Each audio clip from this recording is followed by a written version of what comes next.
forget how loud it is. I always turn the limiter up. I jack the limiter on that shit.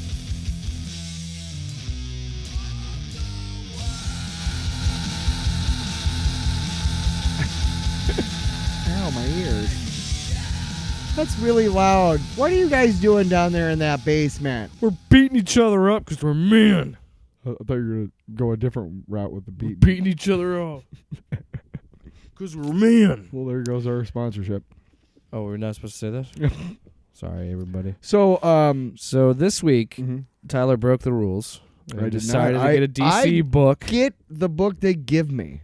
Okay. It's not a DC book. It is. Well, technically it's published by DC, but they have, because they picked up the licensing right. on Milestone Comics, which is a traditionally black publisher, right? Mm-hmm.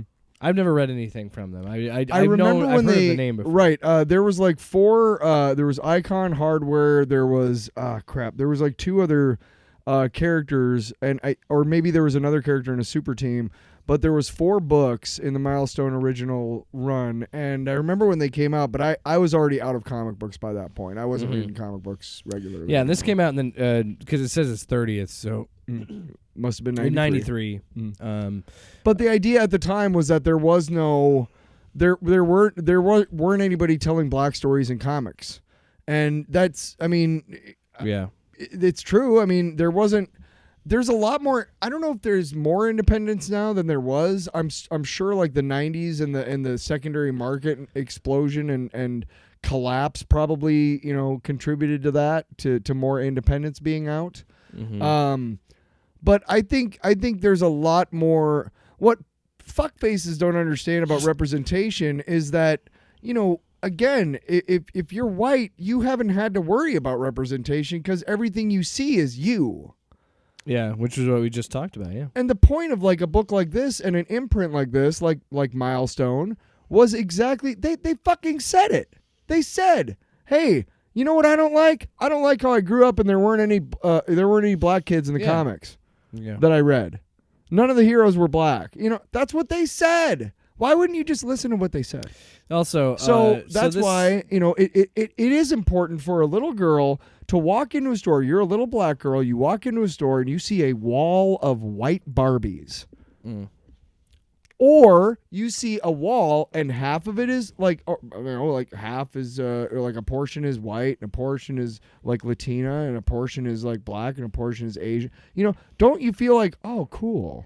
Yeah. Aren't you going to feel a lot better about yourself? Not that toys should be how you feel about yourself. So the book that we're talking about this week is from the Milestone. The event imprint. is Worlds Collide, is what it says. Yes, it's Icon versus Hardware. Yes, so this is a big 1. showdown between classic characters, Icon and Hardware. The backstories behind these are pretty cool. Just in general, like before I even get into the issue, you open it up. There's a recap of Icon and Rocket Season 1. There's a recap of Hardware Season 1, kind of setting the stage for the book itself, because it's supposed to be like a big crossover between all these comics. Right. And I don't know when the last time they published anything with them. So yeah, I don't know so if they left this is written by Reginald Hudlin, whatever. Leon Chills, Dennis Cowan is art, I'm assuming. Dennis Cowan. I'm trying to fucking... Dennis Cowan. Do they actually have their credits in the flap? Yeah, do you want me to just read it? No. Well, I'm better with names than you. I know, that's not what I'm doing. I'm trying to see if they actually have like proper credits in the book. They have like they do art, writer, inker. Anyway, point is written by Reginald Hudlin and Leon Chills is the art. I had some thoughts on this, and I'll tell you. Don't touch the book. It's my book. Dennis Cowan and Yasmin Flores Montañez, they do the credits. art. No, but they do the art. It's written by Reginald Hudlin and where does it say? Find the credits page. I will if you. I don't believe it. What? What's my name? Oh, it's in the back? Oh, thanks. Written by Reginald Hudlin and Leon Chills. Pencils by Dennis Cowan and Yasmin Flores Montañez. Inks by John Floyd and John Stanisi and Yasmin Flores Montañez. Colors by Christopher Sotomayor. And letters by And World Design. I'll be honest, it says Icon and Hardware, but Icon versus Hardware. It's more about Rocket and Hardware than it is Icon. Because Icon's only in it for a very brief portion of the book. But Yeah. overall, I thought it was an interesting book, interesting read. But I think you and I kind of differ because there's a decision made in the second act of this issue. Yeah. That is interesting. So at some point, Hardware is trying to find Icon. Right. And because he needs to get his tech, because there's this big bang of like this gas that explodes and hurts a bunch of people, kills a bunch of people, and Hardware is now a wanted man. So everybody's chasing him. So he's trying to stop it from happening, and by doing so, he thinks that he can get a hold of Icon's tech, because Icon is a superhero, as an alien like Superman, but told through the lens of the 19th century and the Civil War, which I think is fucking cool. Yeah. Like that whole storyline is pretty sick. I like that a lot. So yeah, he's trying to get his tech because he's like, I think I can fix everything if I get his tech. So that's kind of his goal. And in the doing that, so he tries to find his tech, but he finds something else. It's a bigger box. Opens it up. Turns out it's a time machine. Yeah. And it was created by Benedict is it Benneker? I'll find it. The dude who he said was a free man, who also had a free mind, blah blah blah. But essentially he found his journals to use the time machine. So now Hardware's whole motivation is, okay, I don't need Icon or Augustus's tech. I can just use this time machine. Benjamin Banneker, yes. Yeah. And I'll read the little Banneker was a free man. I don't just mean he wasn't enslaved. I mean his mind was totally free, which enabled him to be brilliant in so many fields.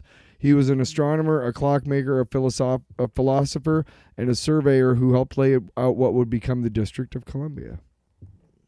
Yeah. And this is also important. If they credited him with building clocks, writing almanacs, debating liberty with Thomas Jefferson, and helping design the nation's capital, how much more did he do that they won't give him credit for? Also, I find it interesting that they like right there were just like clockmaker. Aha! See, he can do a time machine. Yeah. So yeah, Hardware learns how to create this time, how to use this time machine. So now we have time travel, and I think the story was. It's weird because I think the time travel element makes the story more interesting, but at the same time makes it more convoluted. Yes. I really wasn't on board that much with this. Like, the story was fine, but it wasn't like hooking me. You know but what? once he finds the time machine, then I'm kind of turning the corner on it. Up until that point, you know what was the most compelling part of the story to me? The character bios. Oh, this whole stuff. The character roommate Rocket that kills being herself being because at she's the bullied? No, the character her being at the school. Like I those didn't were care for that at all. I didn't like it that much, to be honest. Look, what? Why are you throwing a fit? You and I just have differing opinions. Why did you like it? Tell me why you like it, and I'll tell you you the most realistic part of the book. Because it isn't time travel and Kind of. this alien that's been alive for hundreds of years.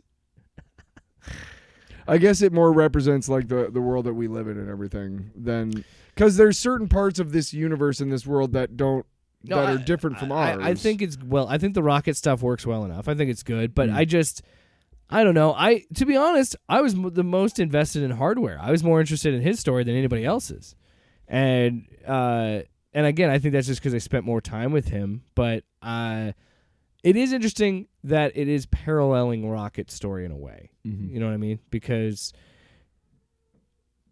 his Rocket storyline is, first of all, she's dealing with Mean Girls, but my problem is, man, that takes a hard right turn or hard left turn, however you want to look at it. Well, but when they introduced that one girl's roommate killed herself, I'm like, good lord, dude, what are we doing? And then it is a little right away, like right in your face, but it makes sense and it works out later on throughout the story, and it's like her Rocket showing this girl Beth to stand up for herself, and it's Rocket showing a heroic side outside of being a superhero. That's what I liked about it, and I agree, I do like it, but I like it the least because I like the Hardware stuff more. Yeah, I didn't really get into that. I like his character more. I just when he shows up to himself, which again is like against all time travel rules that we know, which we don't know. Well, he even talks about how he's fucking up the time stream. Right, he's but like, I don't really care. He says, okay, so you are me. So the butterfly effect, obviously I don't care about temporal effects on the time stream. So what do I do now? Like that's... I think it's funny because I think the guy just does it. Okay, and then the white guy, Christ on a cracker. Look at that armor. Yeah, and I do think it's funny that he gets shot and killed by his own. Yeah, the ricochets. But kills then, him. but then the interesting thing is, okay, so they do that, and then the event called the Big Bang. It's a protest where a gas is released. Yeah. Still happens. So at the very end, the last page, Hardware is now in charge of the company that was to be blamed for that Big Bang thing. And Icon is showing up outside the window Now he's going, hunting hey, him. we need to talk. Yeah, now And it's like, well, through time and space. right, but so that compels me to read the next thing to see what's going on. You know Which, what I mean? by the way, though, I gotta say the cover art is awesome. the cover art's awesome. And Did you notice it's all clocks? Yeah, I noticed after I read it, I was like, oh, it's a giant clock. They're It took me a while to figure out that was like Roman numerals for the yes, clock. I thought it was just like pieces of but, a window. But see, like you and window I, frame. before I read it, you were like, I don't know how I feel. You're like, I don't know if I. Really, I didn't want to give you any sort of and you right. were just vaguely talking. You're like, I don't really know. And it's similar to Black Tape, I think, and it's again similar to all three books that we've talked about on this have been the same in a sense of I don't know, and this is what's fun about it and why we're doing it. We're going out on a limb and trying something new. Yep. And so there's always that moment. That's how you evolve as a human being. Weird, right? Weird, right? And as someone who a writer or someone who enjoys things, inspired by new things. Yeah. But what I thought was interesting, and every time we've done it, and I think it's going to be the same every time we do, there is that standoffish thing of like, what are you going to do to get me invested? Like, I'm not hooked yet. And honestly, it's the hardware stuff. The hardware stuff is really what got me into it. Just because, again, we don't spend a ton of time with Icon. The only time you see Icon is he's fucking some chick in the air. Yeah. And he's like, and a kid sees it. Yeah, he's like, if you think if I'm 40,000 feet in the air having sex with this superhero chick, wouldn't be a problem. You'd also think they'd hear the jet. Yeah, but then he explains why, rockets, which is funny. It's a funny line where he's like, she needs to know the ruling class that she'll be protecting or whatever. And it's like, oh, that makes sense. But again, Icon's character's cool. I just wanted more of him in this. But I think what they're doing is they're going to have more of Icon in chapter 2 I think, issue number 2. I think Icon versus Hardware, because that's kind of how these books are kind of touted. Like when two heroes team up, it's usually right. But I think it's going to be more like Icon and Hardware. You know what I mean? I think more than anything, the Worlds Collide part of the title is more it's just incorporating indicative. all the Milestone stuff together. Yeah. So, but yeah, you're right. The Icon, the cover is them beating the shit out of each other, coming through, exploding through a clock, and they don't actually meet till the very last panel. Which is why I think they're going to see more, because I think it's a 4-part series or 6-part series. But one thing we both really enjoyed was the newsprint paper pages. Yes, it doesn't. It's not glossy. It's not glossy like modern comics. It's the paper that was in the 80s and the 90s. It's paper. In the early 2000s. It's paper. It's awesome. I really like that. I think the art's great. I really enjoy the art. I think it's a solid book. I would if you're asking would I read a number 2? I think I would. Mostly because I'm trying I agree with you in a sense that it did get needlessly convoluted with time travel at the end of the story of the first issue. It does, but it doesn't. Like, it's not that hard to follow. But like you were saying, was it's bold that they're just throwing out time travel conventions because I think part of me liked that. You know why I like it? Because it's someone who I'm looking at it as the writer being like, I know there's time travel rules, but I'm not playing quote unquote. Because what do we really know about that? I'm not right? playing by those rules in my story, Yeah. or maybe he is. You don't know. That's why I really enjoy. Of the 3, I think this one might be up there. I really enjoyed this one. I think. I would read. I'm interested. I would like to see a number 2. And it's, to me, someone who's new to this, who's never read the Milestone stuff. I do think it is a good introduction. I think they do a great job in the first 2 pages. You get a full breakdown of they really the motivations of these characters, and then you kind of have that. It's kind of a recap of probably their first comic run. Well, it's maybe season 1 on both of them, so I imagine it was just like I don't know how many issues, but but it clearly gives the backstory up to that point. Which is what every comic does, is has that page.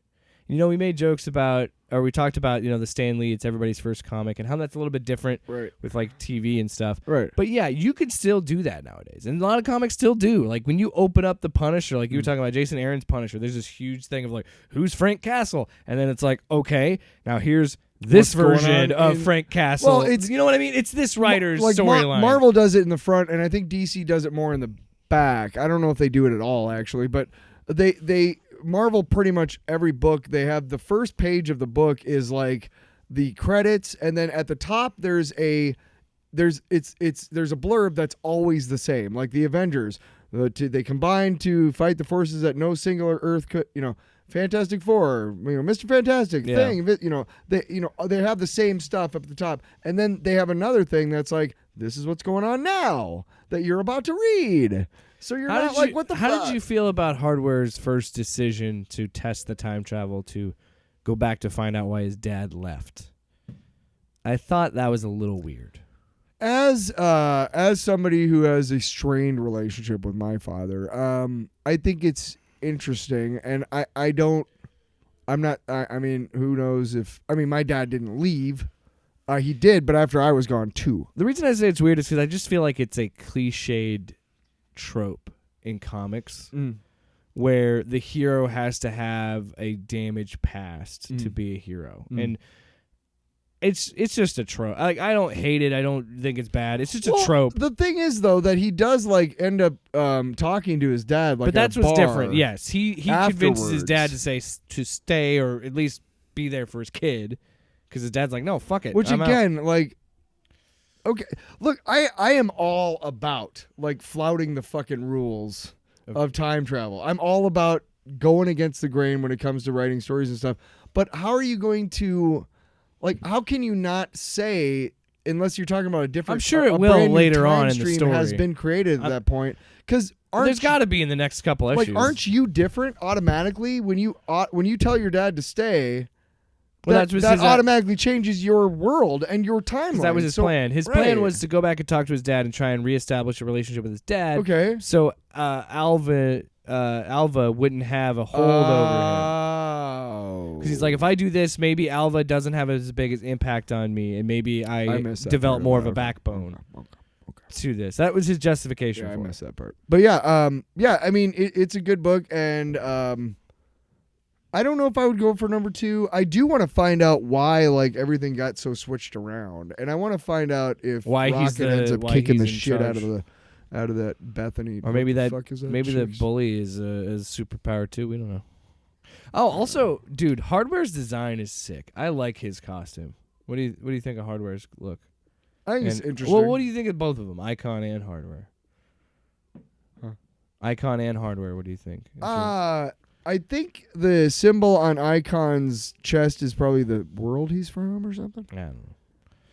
I don't know. I dig it. I dig both of them. The only thing I don't like about Icon is that when I first saw the cover, it looked like John Stewart Green Lantern a little bit. Yeah, kind of. Very first impression. Obviously, I knew right away. If you look closely in the clock, it's different faces from Hardware. Yeah, it's basically like, yeah.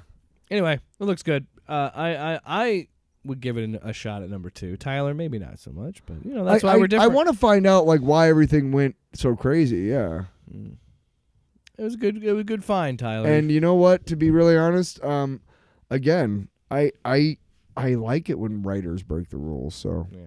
Big thank you to Mayhem Comics in Clive for supplying us. I think we can make that our long box a week. I don't really have anything. Yeah, I don't either. But no, I figured we could just end on this. But yeah, thanks once again to Mayhem for supporting the show every week. Always. And you know what? I always buy my comics there. Check them out on Google, Mayhem Comics in Des Moines. I think they might be in Clive, actually. That's what I said, bruh. But there is also a location in Ames.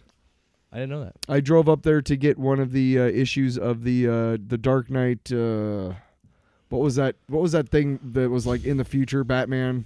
The Last Night on Earth? Yes. I had to go up to Ames because they had one copy of number 1.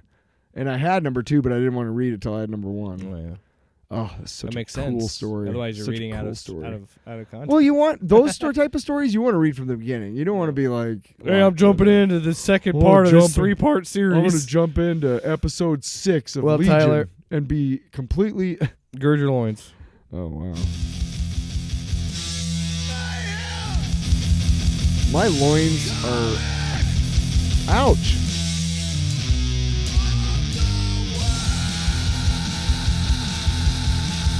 That guy should drink some tea. His voice sounds terrible. Makes you want to just like shit glass. Yeah.